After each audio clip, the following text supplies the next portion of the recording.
কোথায় কাকে সাহায্য করেছে, কার প্রবলেমে সে কন্ট্রিবিউট করেছে সেটা কেউ জানুক। এটা সে কখনোই চায় না, সে নিজেও যায় না, তার লোক আছে তারা যে বলে দিয়ে আসে যে সাকিব লোক দেখানো সহযোগিতা করে না, সে নীরবে মানুষকে সহযোগিতা করে, বললেন হল অভিনেতা শিবা শানু। একটি ঘটনা উল্লেখ করে এই হল অভিনেতা বলেন, তাণ্ডব ছবি শুটিংয়ের সময় এক স্টান্টম্যান মারা যাওয়ার পর তার পরিবারকে 4 লাখ টাকা সহায়তা দেওয়া হয়, যা সাকিব নিজ উদ্যোগ নিয়ে করেছে। সেটি এরকম দান বা সহযোগিতা সাকিব প্রায় করে থাকেন, যা সে প্রকাশ করে না। সাকিব লোক দেখানো, সেলফি তুলে দান করতে পছন্দ করে না। গত 30 বছরে বাংলা সিনেমায় বহু নায়কের আগমন ঘটেছে, অনেকেই জনপ্রিয় হয়েছে, আবার অনেকে হারিয়ে টাকা দেওয়া হয় তার পরিবারকে, এবং এটা আমি জানি। আমার ওই আর এখনও প্রক্রিয়া চলছে আরও কিছু টাকার অ্যারেঞ্জ করার, সেটার নেতৃত্বে সাকিব খানই আছে। গেছে।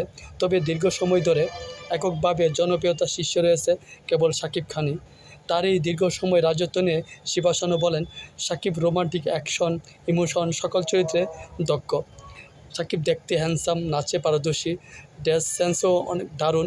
এত গুণ অন্য নায়কের মধ্যে দেখা যায়নি। শিবা শানু আরও বলেন, চেষ্টা করেও সাকিবের সমকক্ষ কেউ আসতে পারেনি।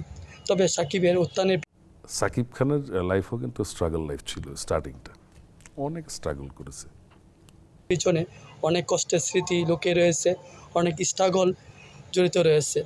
প্রিয় ভিউয়ার্স, সাকিব খানকে নিয়ে আপনাদের যদি কোনো মতামত থাকে প্লিজ কমেন্টস করে জানাবেন।